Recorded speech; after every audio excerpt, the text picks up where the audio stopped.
jour avant mon anniversaire, ma sœur inventait toujours quelque chose pour faire annuler l'événement par mes parents. C'était devenu une habitude que je ne pouvais plus ignorer. Alors, quand ils sont partis la rejoindre encore une fois, je suis parti pour de bon.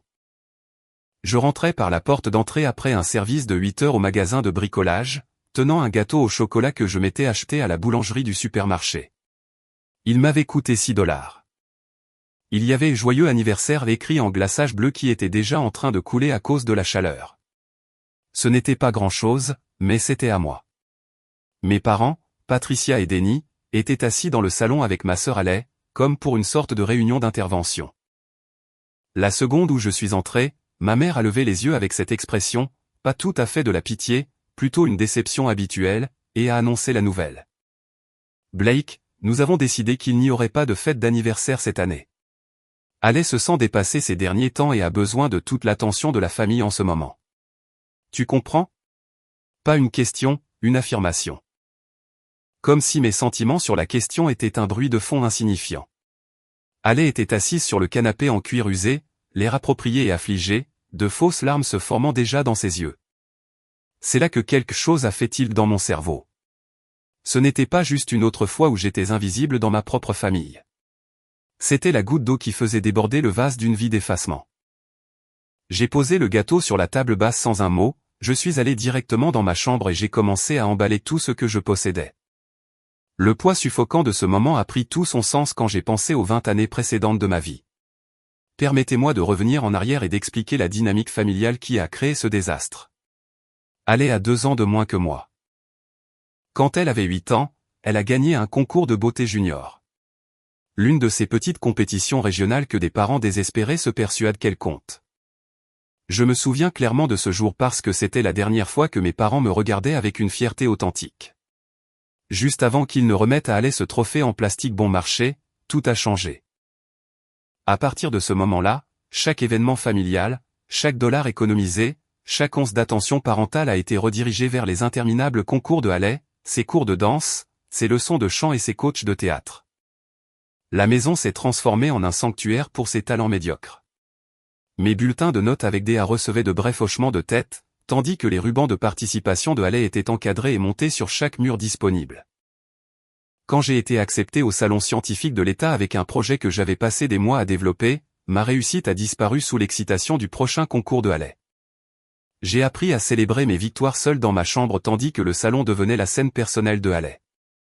Papa a commencé à faire des heures supplémentaires à l'usine pour payer les robes de concours coûteuses de Alay et ses frais de voyage. Il rentrait à la maison l'air détruit, dînait en silence, puis restait des heures à regarder Alay répéter ses routines. Je l'ai vu vieillir d'une décennie et de 3 ans, ses épaules affaissées en permanence sous le poids de la pression financière et de l'épuisement émotionnel. La seule personne qui voyait clair dans cette folie était mon grand-père, Walter, le père arrangé de papa, qui vivait de l'autre côté de la ville. La famille parlait rarement de Walter parce que lui et maman avaient une vieille querelle à propos du fait qu'il ne soutenait pas financièrement les rêves de concours de Alay. Un homme intelligent. Mais Walter me rencontrait secrètement à la bibliothèque ou au parc, apportant des sandwichs et écoutant vraiment quand je parlais de l'école, de mon travail à temps partiel au magasin de bricolage, de mes projets universitaires. C'est lui qui a célébré quand j'ai été accepté à l'université d'État avec une bourse partielle. Il a même ouvert un petit fonds universitaire pour moi sans rien dire à personne, faisant des dépôts chaque fois qu'il le pouvait. Ce qui a rendu cette soirée d'anniversaire encore pire, c'est ce que j'avais surpris 3 heures plus tôt. J'étais rentré tôt de mon service et j'avais entendu Alay au téléphone dans sa chambre. Sa porte était légèrement entr'ouverte et sa voix avait cette fausse douceur qu'elle utilisait pour raconter des mensonges à ses amis.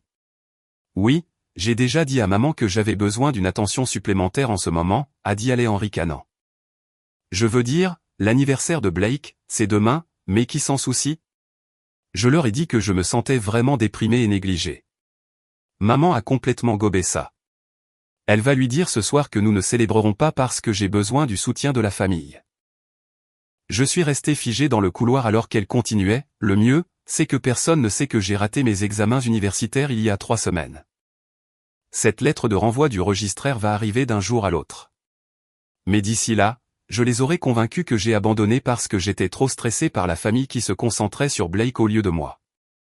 Tu peux croire qu'il vit encore ici à 23 ans? Quel loser. Elle a ri, ce petit son cruel que j'avais entendu 1000 fois auparavant. J'ai déjà convaincu maman que nous devions passer l'anniversaire de Blake à parler de mes sentiments et de mon avenir.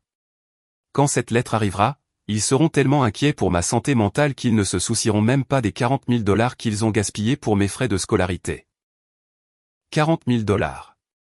Ils m'avaient dit qu'ils ne pouvaient pas m'aider pour mes frais d'université parce que l'argent était serré. Mais ils avaient dépensé 40 000 $ pour l'éducation de Haley qu'elle venait de jeter à la poubelle. J'ai senti quelque chose se briser en moi à ce moment-là, quelque chose qui se fissurait depuis des années s'est finalement complètement brisé. Alors, quand je suis entré 3 heures plus tard avec ce pathétique gâteau acheté en magasin et que je les ai vus tous assis là, prêts à annuler mon anniversaire pour la crise fabriquée de Haley, j'ai su exactement ce qui se passait. Haley avait orchestré tout cela pour détourner l'attention de son échec scolaire.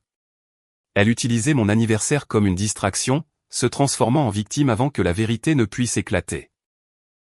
Maman s'est penchée en avant sur le canapé, les mains jointes de cette manière habituelle qu'elle avait lorsqu'elle dispensait ce qu'elle pensait être une sagesse maternelle. Blake, tu dois comprendre que Haley traverse une période très difficile en ce moment. Elle a l'impression que la famille ne l'apprécie pas assez, et nous devons lui montrer quelle est notre priorité. Ton anniversaire a lieu chaque année, mais le bien-être émotionnel de Haley est fragile. Nous devons nous rassembler en famille et la soutenir.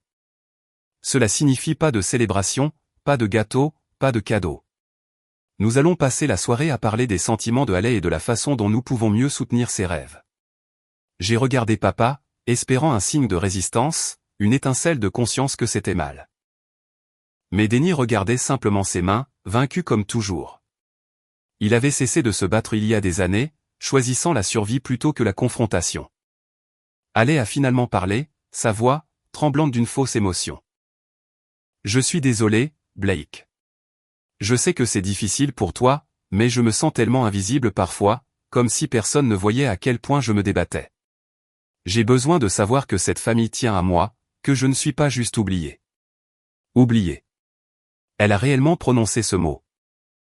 La fille dont le visage couvrait chaque mur, dont les trophées remplissaient chaque étagère, dont les besoins déterminaient chaque décision familiale. Elle se sentait oubliée. Pendant ce temps, je dormais dans la même petite chambre depuis que j'avais 5 ans parce que Haley avait besoin de la plus grande chambre pour ses costumes de concours.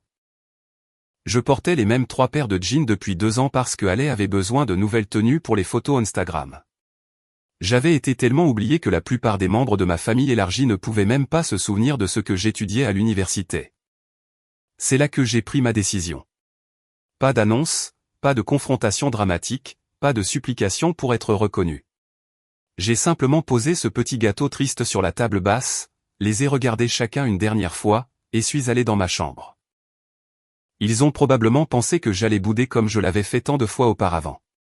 Ils n'avaient aucune idée que j'étais sur le point de disparaître complètement de leur vie. Je me suis déplacé dans ma chambre avec l'efficacité de quelqu'un qui planifiait cette évasion inconsciemment depuis des années. Chaque tiroir a été vidé.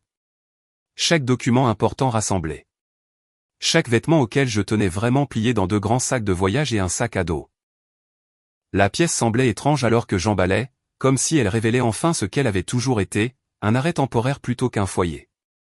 Toute ma vie tenait dans 3 sacs. C'est à cela que se résumaient 23 ans dans cette maison. 3 sacs et une lettre d'acceptation à l'université. J'ai entendu des pas dans le couloir vers minuit. Papa a frappé doucement à ma porte. Blake, je peux entrer? J'ai ouvert la porte. Il se tenait là, l'air plus vieux que ses 48 ans, les épaules courbées, les yeux fatigués. Un instant, j'ai pensé qu'il avait peut-être retrouvé ses esprits. Peut-être qu'il allait enfin prendre ma défense.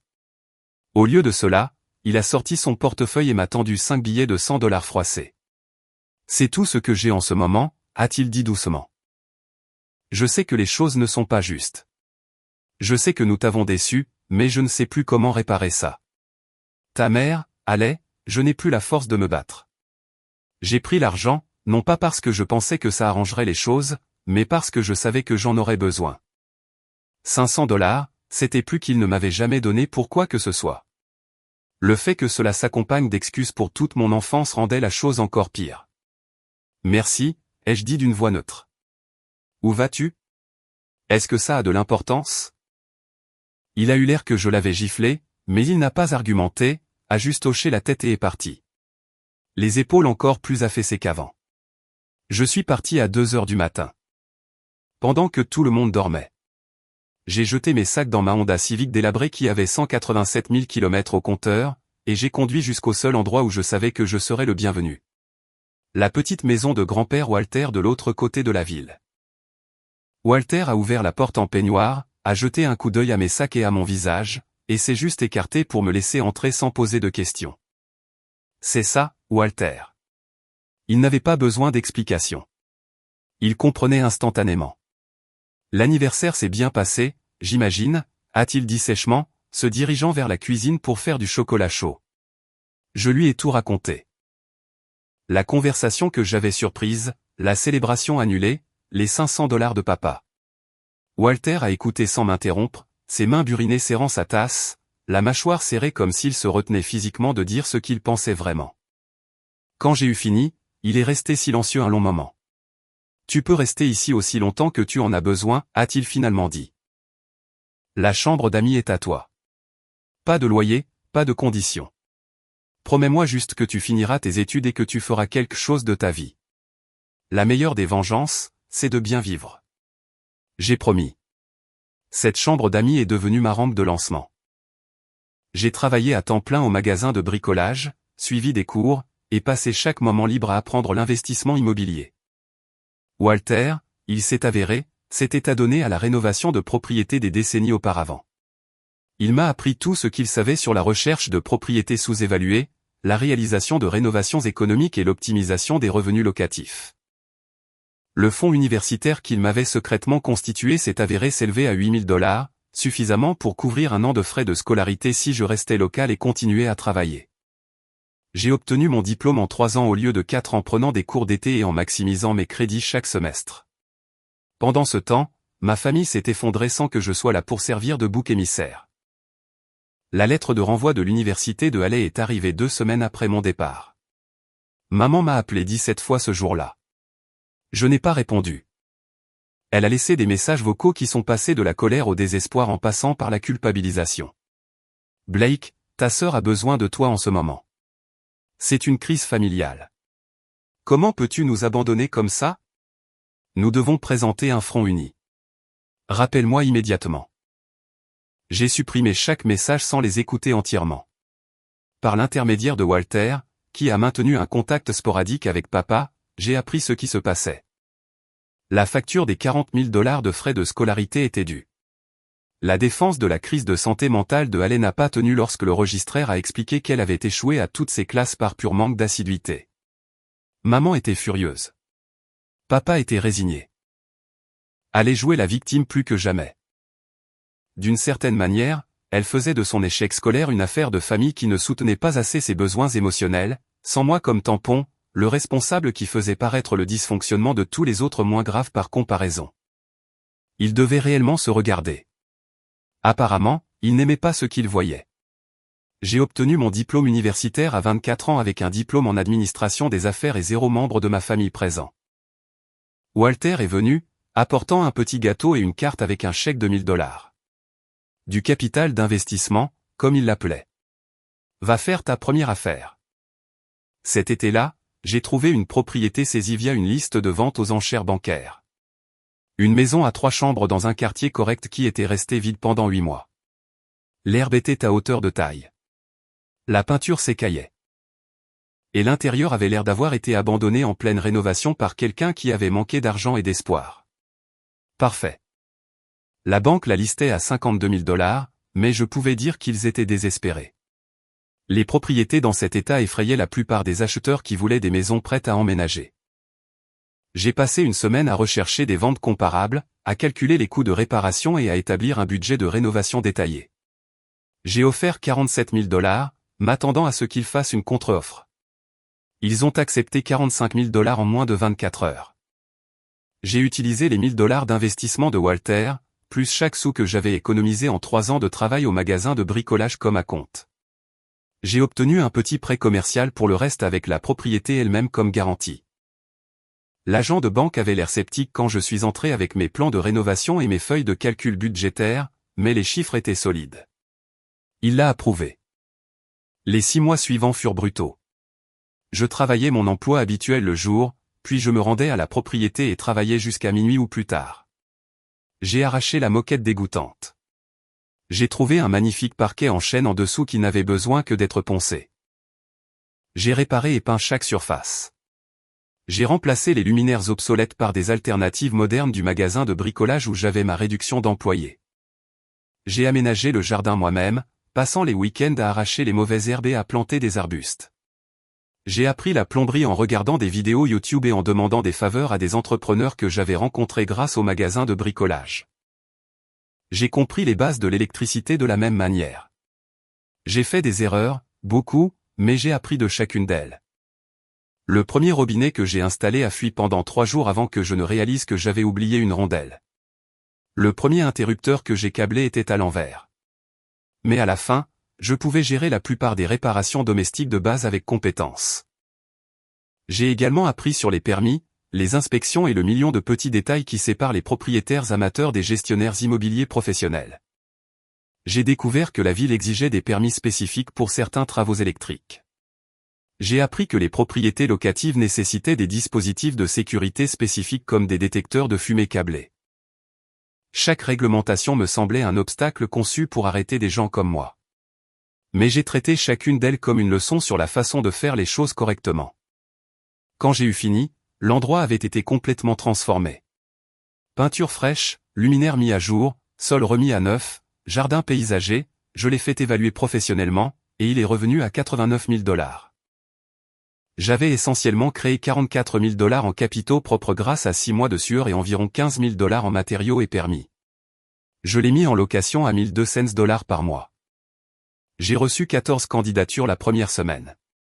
J'ai choisi un jeune couple, tous 2 enseignants, revenus stables, excellente référence, aucun signal d'alarme.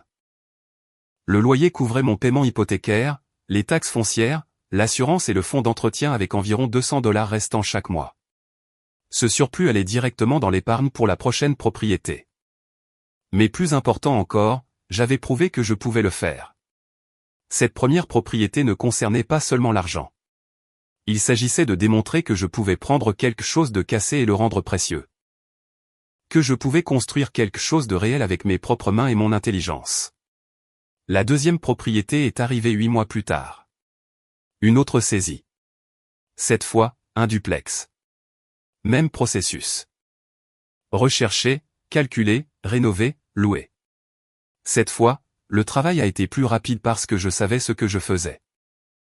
À la fin de cette rénovation, je pouvais carreler une salle de bain, installer des toilettes, câbler un ventilateur de plafond et réparer des cloisons sèches mieux que la moitié des entrepreneurs que j'avais rencontrés.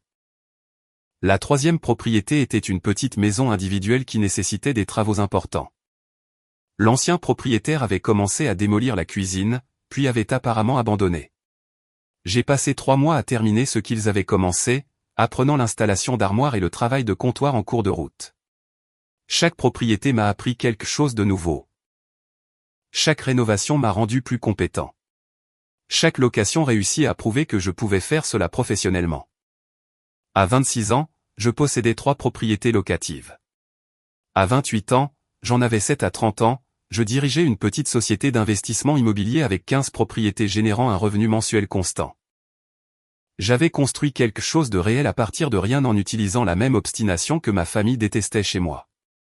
Pendant ces années, ma famille a fait des tentatives sporadiques pour me contacter. Maman appelait pendant les vacances, laissant des messages sur la guérison des blessures familiales et le pardon des douleurs passées. Elle m'a trouvé sur les réseaux sociaux, envoyant des messages sur la façon dont elle avait grandi et à quel point elle était désolée. J'ai tout ignoré. Pas par rancune exactement, mais parce que je n'avais vraiment rien à leur dire. Ils appartenaient à une vie que j'avais laissée derrière moi. J'avais tellement évolué au-delà de cette version de moi-même que les côtoyer me donnait l'impression d'essayer de converser avec des inconnus sur les problèmes de quelqu'un d'autre. Puis Walter est tombé malade. Cancer de stade 3 quand ils l'ont découvert. Il avait 72 ans et était diablement têtu, insistant sur un traitement minimal afin de mourir à ses propres conditions plutôt que de se consumer dans un hôpital. Je suis retourné vivre chez lui pour prendre soin de lui pendant ces derniers mois. C'est là que ma famille a fait son coup. Maman est arrivée chez Walter un après-midi alors que j'étais au travail. Elle avait appris par un lointain cousin que Walter était en train de mourir. Elle a probablement pensé que c'était sa chance de renouer les liens pendant que j'étais vulnérable. Walter, que Dieu le bénisse, l'a rencontré à la porte et ne l'a pas laissé entrer. Patricia, a-t-il dit froidement. Tu as du culot de te montrer ici après ce que tu as fait à ce garçon. Je suis sa mère, a-t-elle répondu, essayant d'avoir l'air blessée. J'ai le droit de voir mon fils. Tu as renoncé à ce droit quand tu as choisi la fantaisie de ta fille plutôt que la réalité de ton fils. Blake ne veut pas te voir. Maintenant, sors de ma propriété avant que j'appelle la police. Elle est partie, mais pas avant d'avoir laissé une lettre. Walter me l'a donnée ce soir-là. J'ai failli la jeter sans la lire, mais quelque chose m'a poussé à l'ouvrir. La lettre était un chef-d'œuvre de manipulation.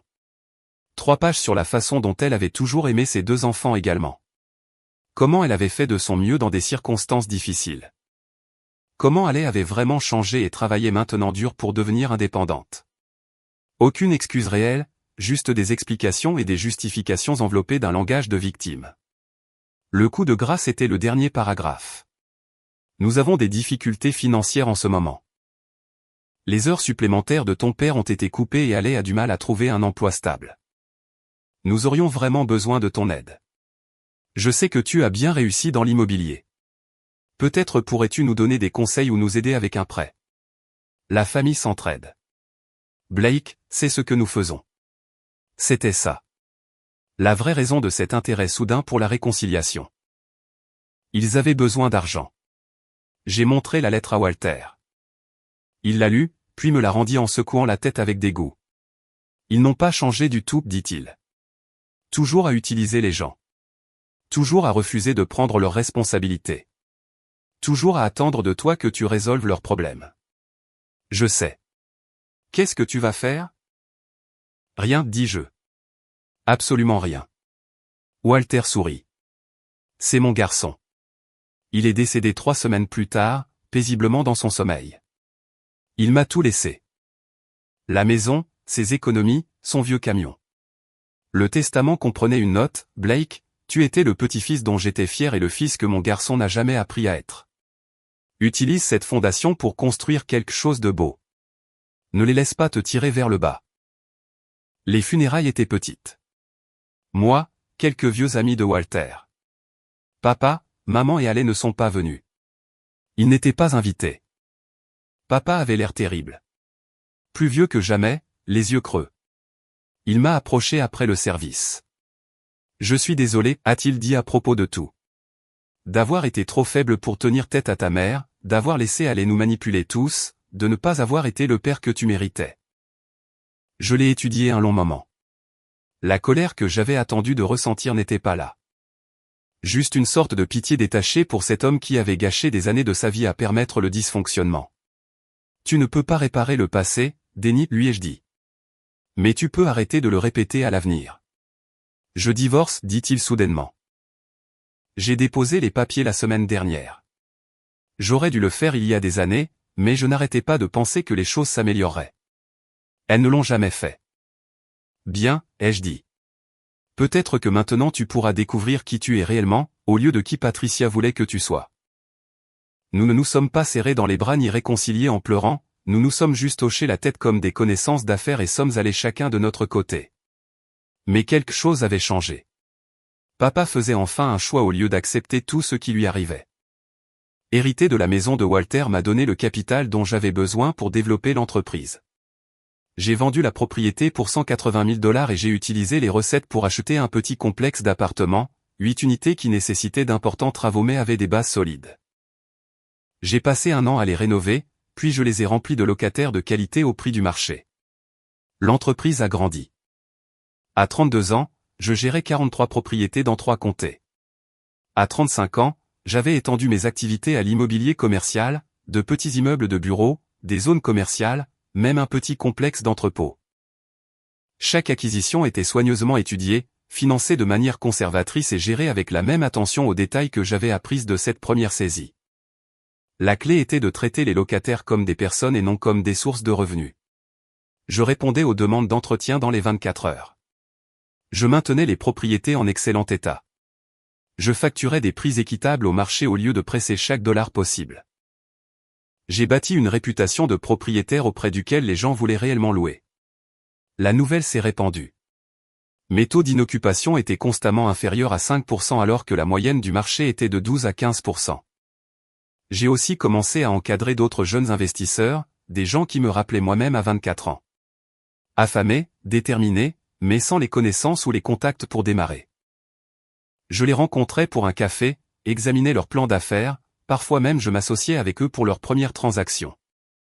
Voir quelqu'un réussir en utilisant les principes que Walter m'avait enseignés me donnait l'impression d'honorer son héritage de la manière la plus significative possible. L'entreprise d'investissement elle-même est devenue rentable au-delà des seuls revenus locatifs. Je trouvais des propriétés en difficulté, les rénovais efficacement, puis les gardais pour les revenus locatifs, ou les vendais à d'autres investisseurs au prix du marché. L'entreprise a développé une réputation pour entreprendre des projets difficiles que d'autres évitaient. Des aménagements étranges, des violations de code, des emplacements difficiles. J'avais compris que les problèmes que d'autres considéraient comme des obstacles rédhibitoires étaient en fait des opportunités si l'on savait comment les résoudre systématiquement. Les revenus ont atteint cette chiffre annuellement quand j'avais 33 ans. Pas mal pour quelqu'un qui avait quitté la maison à 23 ans avec $500 dans un sac de voyage. Quelque part en cours de route, j'étais devenu légitimement riche. Pas riche comme ceux qui ont un jet privé, mais à l'aise d'une manière que mes parents n'ont jamais été, malgré leurs efforts constants pour paraître prospères. La différence était que j'avais construit quelque chose de réel pendant qu'ils maintenaient les apparences avec des cartes de crédit et des heures supplémentaires. J'ai aussi rencontré Nathalie. Elle était avocate immobilière, s'occupant de la clôture d'une de mes propriétés commerciales, un petit immeuble de bureau que je convertissais en espace commercial à usage mixte. L'ancien propriétaire s'était empêtré dans des violations de code et vendait à perte juste pour échapper au casse-tête. Je voyais du potentiel là où il voyait des problèmes. Nathalie est entrée lors de notre première réunion vêtue d'un tailleur impeccable et portant une mallette qui semblait peser plus qu'elle. Elle était directe, efficace, avec exactement zéro patience pour les bêtises. En 5 minutes, elle avait identifié 3 problèmes potentiels avec le titre que l'avocat précédent avait manqué. En 10 minutes, elle avait esquissé des solutions pour les 3. Tu as réellement lu tout ce contrat, dis-je, impressionné. La plupart des avocats ne font que survoler les choses standards. C'est littéralement mon travail, répondit-elle sans lever les yeux de ses notes. Vous seriez surpris de voir combien de personnes me paient pour faire des choses qu'elles pourraient faire elles-mêmes si elles lisaient simplement les documents. Nous avons fini par prendre un café après la clôture. Elle l'a suggéré, disant qu'elle aimait travailler avec des investisseurs qui comprenaient réellement ce qu'ils achetaient au lieu de simplement courir après l'argent. Nous avons parlé pendant 2 heures des tendances du marché immobilier et du droit de la propriété. Elle avait grandi dans un parc de caravanes, s'était mise au droit, travaillant 3 emplois, et n'avait absolument aucune patience pour les gens qui trouvaient des excuses au lieu de progresser. Ma mère a toujours dit que je devais trouver un homme gentil et stable pour prendre soin de moi, a mentionné Nathalie lors d'un de nos premiers rendez-vous. Elle le pensait comme un conseil. Je l'ai pris comme un avertissement sur ce qu'il ne fallait pas faire. Nous avons tout de suite accroché. 2 personnes qui s'étaient toutes deux construites à partir de rien et qui comprenaient que le succès ne consistait pas à prouver quoi que ce soit à qui que ce soit. Il s'agissait de construire quelque chose de réel qui ne pouvait pas être enlevé. Elle comprenait aussi le dysfonctionnement familial d'une manière que la plupart des gens ne pouvaient pas. Son père avait été un toxicomane qui avait vidé les économies familiales plusieurs fois avant de disparaître quand elle avait 12 ans. Sa mère avait passé des années à lui trouver des excuses, choisissant la loyauté envers un homme destructeur plutôt que la protection de ses enfants. Nathalie avait appris tôt, comme moi, que parfois les gens qui sont censés vous aimer sont en fait ceux qui vous retiennent. Tu sais ce que j'aime dans l'immobilier, dit-elle un soir alors qu'elle examinait des contrats à ma table de cuisine. Les bâtiments ne mentent pas. Ils ne manipulent pas. Ils ne trouvent pas d'excuses. Soit la fondation est solide, soit elle ne l'est pas. Soit la structure est saine, soit elle ne l'est pas. Tout est mesurable, réparable, améliorable. J'aimerais que les gens fonctionnent de la même manière. Nous sommes sortis ensemble pendant 1 an avant que je ne la demande en mariage. Rien d'extravagant. Juste nous 2 dans la première propriété que j'avais rénovée. Debout dans le salon où j'avais passé 6 mois à apprendre à construire quelque chose à partir de morceaux cassés. Je lui ai dit que c'était exactement ce qu'elle m'avait aidé à faire avec ma vie. Prendre quelqu'un de brisé et l'aider à devenir entier sans essayer de changer qui il était fondamentalement. Elle a dit oui avant que je ne finisse la question. Nous nous sommes mariés 2 ans plus tard dans un petit lieu qui pouvait accueillir exactement 50 personnes. Une petite cérémonie, des amis proches, pas de drame familial, pas de spectacle, pas de prétention, juste 2 personnes qui se comprenaient, s'engageant à construire quelque chose ensemble. Papa est venu, ce qui m'a surpris. Il avait complètement divorcé de Patricia à ce moment-là et sortait avec quelqu'un nommé Claire, qui le traitait réellement comme un égal. Il semblait en meilleure santé que je ne l'avais vu depuis des années, comme si des décennies de poids avaient été levées de ses épaules. « Je suis fier de toi », me dit-il à la réception. Walter le serait aussi. « Merci. Je sais que je ne mérite pas le pardon, continua-t-il. Mais je veux que tu saches que j'essaie d'être meilleur, de faire mieux. Je peux le voir, dis-je, et je le pensais. À cette époque, j'ai reçu un message inattendu sur les réseaux sociaux de Haley. Contrairement aux tentatives précédentes de contact, celui-ci était différent. Pas d'excuses, pas de manipulation, juste un message direct. Blake, je sais que je ne mérite pas de réponse, mais je voulais que tu saches que j'ai travaillé sur moi-même. J'ai trouvé un emploi dans un restaurant, j'y suis depuis 2 ans maintenant, j'ai commencé comme hôtesse, j'ai gravi les échelons jusqu'à responsable de car. Ce n'est pas glamour, mais c'est un travail honnête, et j'en suis fier. Je suis désolé pour tout. Tu n'es pas obligé de me pardonner ou même de répondre. J'avais juste besoin que tu saches que je comprends enfin ce que tu savais depuis toujours. Que la vraie valeur vient de ce que tu construis, pas de ce qui t'est donné. Je n'ai pas répondu immédiatement, je l'ai montré à Nathalie, qui l'a lu attentivement. Qu'en penses-tu, a-t-elle demandé. Je pense que les gens peuvent changer, ai-je dit. Mais je pense aussi que le temps dira si c'est réel ou juste une autre performance. Juste. 6 mois plus tard, Haley a envoyé un nouveau message, cette fois avec des photos d'elle travaillant au restaurant, un simple appartement qu'elle avait loué seule, un petit compte d'épargne qu'elle avait constitué. Aucune demande, aucune manipulation, juste des preuves d'une vie qu'elle construisait sans l'aide de personne. J'ai répondu par une seule ligne. Fier de toi pour le travail accompli. Sa réponse est venue quelques heures plus tard. Merci. Cela signifie plus que tu ne peux l'imaginer. Nous ne sommes pas devenus proches. Nous n'avons pas eu de retrouvailles larmoyantes ni prétendu que le passé n'avait pas d'importance, mais nous avons établi un respect distant. 2 personnes qui partageaient de l'ADN et des traumatismes reconnaissant l'existence de l'autre sans rien exiger. Quant à maman, j'ai appris par le bouche à oreille familial qu'elle vivait dans un petit appartement après le divorce, travaillant comme réceptionniste, racontant toujours à qui voulait l'entendre l'histoire de ses enfants ingrats qu'il avait abandonnés. L'ironie n'a échappé à personne qu'elle ait fini par faire le même type de travail que Haley avait commencé, sauf que Haley l'avait utilisé comme base pour grandir, tandis que Patricia l'utilisait comme preuve de victimisation. L'année dernière, j'ai décidé d'honorer la mémoire de Walter en ouvrant un centre communautaire dans le quartier où il avait vécu toute sa vie d'adulte. Le bâtiment était un ancien entrepôt qui était resté vide pendant 3 ans. Le propriétaire était décédé. Les héritiers ne pouvaient pas s'entendre sur ce qu'il fallait en faire. Ils l'ont finalement vendu juste pour arrêter de payer les taxes sur une propriété vacante. Je l'ai acheté pour $180 000, puis j'ai dépensé $400 000 supplémentaires en rénovation. L'espace était immense, 12 000 pieds carrés de potentiel. Nous l'avons entièrement vidé, le mettant aux normes de construction moderne tout en préservant la brique apparente d'origine et les poutres en bois qui lui donnaient du caractère.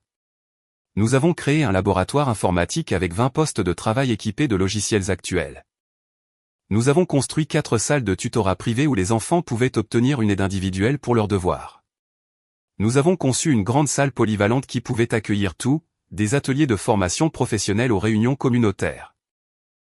Nous avons ajouté une cuisine commerciale et un petit espace restaurant où les gens pouvaient obtenir des repas abordables. Rien de fantaisiste, juste de la bonne nourriture à des prix qui ne ruineraient pas le budget de quelqu'un. Le restaurant était l'idée de Nathalie. Elle avait souligné que de nombreuses familles de ce quartier souffraient d'insécurité alimentaire, mais que les repas gratuits s'accompagnaient d'une stigmatisation. Facturer $1 pour une assiette de nourriture permettait aux gens de conserver leur dignité tout en obtenant de l'aide. Femme intelligente. Ma femme a passé 8 mois sur la rénovation, gérant les entrepreneurs, et faisant une grande partie du travail moi-même quand je le pouvais. Le bâtiment s'est transformé d'une horreur abandonnée en quelque chose dont le quartier pouvait être fier.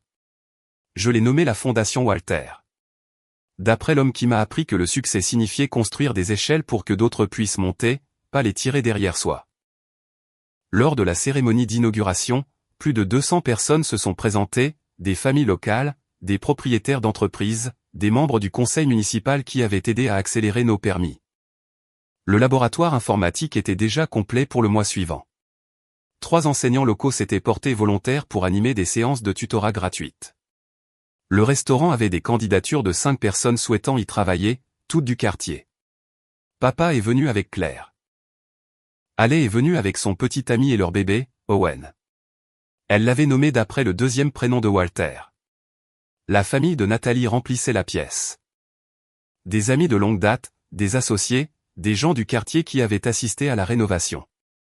Je me tenais à l'avant de la pièce, regardant des visages qui se souciaient vraiment, et j'ai réalisé quelque chose de profond. J'avais construit ça. Pas seulement le bâtiment, pas seulement l'entreprise, pas seulement la richesse. J'avais construit une vie entourée de gens qui avaient choisi d'être là, qui se sont présentés, qui ont donné sans rien attendre en retour. Pendant mon discours, j'ai parlé de Walter et de ce qu'il m'avait appris sur la résilience, le respect de soi et la différence entre la famille dans laquelle on est et la famille que l'on choisit. Walter m'a dit un jour que la meilleure vengeance n'est pas de prouver que les gens ont tort. J'ai dit, c'est de prouver que vous avez raison. Il m'a montré que lorsque les gens essaient de vous rapetisser, vous ne rétrécissez pas pour correspondre à leurs attentes. Vous grandissez jusqu'à ce que vous les dépassiez complètement. La pièce était silencieuse. Les gens écoutaient vraiment. Certaines personnes essaieront d'éteindre votre lumière parce que cela rend leur obscurité visible. Ils essaieront de vous convaincre que vous n'êtes rien. Parce que votre quelque chose menace leur tout. Mais quand vous vous choisissez, quand vous refusez de rétrécir pour le confort de quelqu'un d'autre, vous ne vous sauvez pas seulement vous-même. Vous montrez aux autres qu'ils peuvent aussi se choisir. J'ai regardé papa, qui avait les larmes aux yeux, Allais, qui tenait Owen et hochait la tête, et Nathalie, qui comprenait mieux que quiconque ce qu'il fallait pour construire quelque chose de réel à partir de morceaux cassés. Walter a choisi de tendre la main à un enfant invisible. Denny a choisi le divorce plutôt que de continuer le mensonge. Allais a choisi le travail plutôt que la manipulation. Et j'ai choisi de quitter une maison qui n'a jamais été un foyer pour construire quelque chose de réel. C'est ce que cette fondation représente. L'idée qu'il n'est jamais trop tard pour choisir différemment. Les applaudissements ont rempli la pièce, mais je n'avais pas tout à fait fini. Je voudrais conclure avec ceci. J'ai dit que le véritable cadeau que Patricia m'a fait sans le vouloir, c'est de me montrer exactement ce qu'il ne fallait pas être. En me refusant les fêtes d'anniversaire, elle m'a appris à me célébrer chaque jour. En me disant que je n'étais rien, elle m'a motivé à devenir quelqu'un. En m'effaçant des photos de famille, elle m'a libéré pour peindre mon propre portrait. Papa se leva, chose qu'il n'aurait jamais faite il y a des années. C'est mon fils, dit-il assez fort pour que tout le monde l'entende. C'est mon garçon à tous égards important. La fête continua tard dans la nuit. Elle est partie tôt pour coucher Owen, mais pas avant de m'avoir serré dans ses bras. Une vraie étreinte, sans arrière-pensée ni manipulation. Merci, a-t-elle murmuré, de m'avoir montré qu'il était possible de changer. Tu as fait ça toi-même, lui ai-je dit. J'ai juste arrêté de permettre l'alternative. Papa est resté jusqu'à la fin, aidant à nettoyer comme un bénévole plutôt que d'attendre d'être servi. Pendant que nous empilions des chaises ensemble, il a dit quelque chose qui est resté avec moi. J'ai gâché 20 ans à avoir peur de la colère de ta mère, peur de faire des vagues, peur de défendre ce qui était juste. Le plus drôle, c'est qu'une fois que je l'ai fait, j'ai réalisé que la seule chose dont j'aurais dû avoir peur, c'était de gâcher plus de temps à avoir peur. Mieux vaut tard que jamais, ai-je dit. Quand même, a-t-il répondu, regardant la pièce vide qui serait bientôt remplie d'enfants qui apprendraient et grandiraient. Je suis désolé de ne pas avoir été assez courageux quand il le fallait, quand tu avais besoin de moi. On ne peut pas changer le passé, lui ai-je dit. Mais tu es là maintenant. Ça compte pour quelque chose. Alors que Nathalie et moi fermions à clé cette nuit-là, elle m'a pris la main et a dit quelque chose que je n'oublierai jamais. Tu sais quelle est la meilleure vengeance, vraiment? Ce n'est pas le succès, ni l'argent, ni même le bonheur. C'est l'indifférence. Patricia est quelque part, toujours en colère, toujours amère, toujours à blâmer tout le monde. Mais tu l'as tellement dépassée qu'elle n'est même plus une note de bas de page dans ton histoire.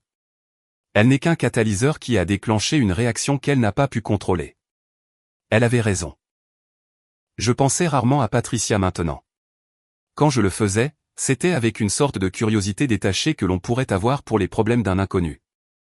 Son emprise sur moi s'était complètement dissoute, remplacée par la base solide de relations réelles et d'un succès mérité. En y repensant maintenant, être banni de mon propre anniversaire a été le plus grand cadeau que ma famille toxique m'ait jamais fait. Cela m'a forcé à arrêter d'attendre qu'il célèbre mon existence et à commencer à la célébrer moi-même.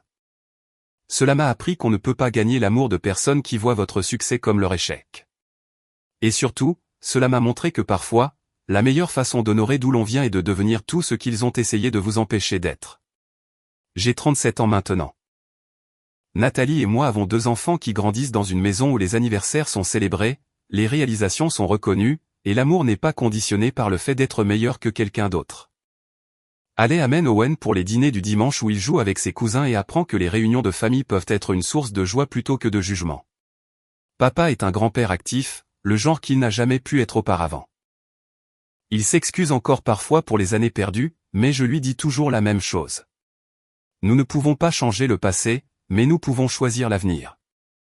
Quant à Patricia, j'ai entendu par des parents éloignés qu'elle occupait toujours ce poste de réceptionniste, racontant toujours à qui voulait l'entendre l'histoire de ses enfants ingrats qu'il avait abandonnés. La différence entre elle et Haley est frappante. Haley a choisi la croissance tandis que Patricia a choisi le statut de victime.